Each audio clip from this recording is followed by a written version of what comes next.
ஒரு துறவி தவம் பண்ணிக்கிட்டு இருக்காரு எப்போதும் போல். அவர்கிட்ட போய் ஒருத்தன் என்ன கேட்குறான் அப்படின்னா, நான் சாமி நான் ரொம்ப ஏழையாக இருக்கேன், எப்படியாவது என்னை பணக்காரனை ஆக்கி விட்டுருப்பா தெய்வமே அப்படின்னு சொல்லி அந்த துறவிகிட்ட கேட்கும்போது, அந்த துறவி என்ன சொல்கிறாப்புல, சரி நான் உன்னை பணக்காரனை ஆக்கிடுறேன், நீ உன் தொழில் பண்ணுறதுக்கு நான் முதலீடாக காசு தரேன், முன்ன கையை விட்டு வெட்டி கொடு, நான் உனக்கு 5000 தரேன் அப்படின்னு சொல்லி சொல்கிறாப்புல.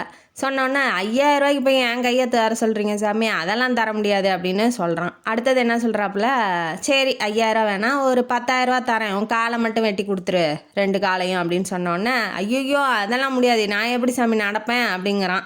அடுத்தது என்ன சொல்கிறாப்புல, சரி நான் உனக்கு 1,00,000 தரேன், உன் கண்ணையாவது பிடிங்கி கொடுத்துரு அப்படின்ன வாட்டி, ஐயோ கண்ணு தெரியாமல் நான் எப்படி சாமி இருப்பேன் அப்படின்னு சொல்லி கேட்குறான்.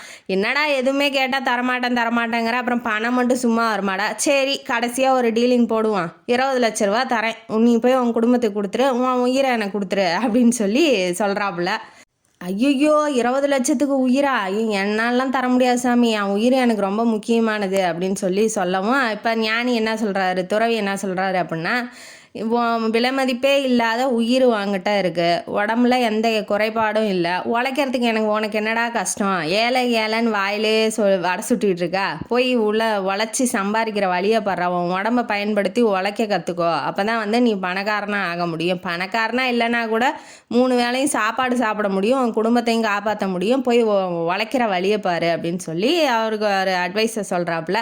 அதே மாதிரி தான் நம்மள்ட்ட வாழ்க்கையில் எதுவுமே இல்லை, நம்மள்ட்ட இது இல்லை அது இல்லை, பங்களா இல்லை, கார் இல்லை, எதுவுமே இல்லை அப்படின்னு சொல்லி நினைக்காதீங்க. நம்மள்ட்ட எந்த குறையும் இல்லாத உடல் இருக்குது, அந்த உடலை பயன்படுத்தி உழைக்க கற்றுக்கோங்க, வாழ்க்கையில் நிச்சயமாக நீங்கள் வெற்றி பெறுவீங்க, பெரிய இடத்துக்கு வருவீங்க அப்படின்னு சொல்லிட்டு இந்த காணொலியை நாம் முடிக்கிறோம். இந்த காணொலியும் கதையும் உங்களுக்கு பிடிச்சிருந்தா லைக் பண்ணுங்கள், ஷேர் பண்ணுங்கள், சப்ஸ்கிரைப் பண்ணுங்கள், கமெண்ட் பாக்ஸில் கமெண்ட் பண்ணுங்க.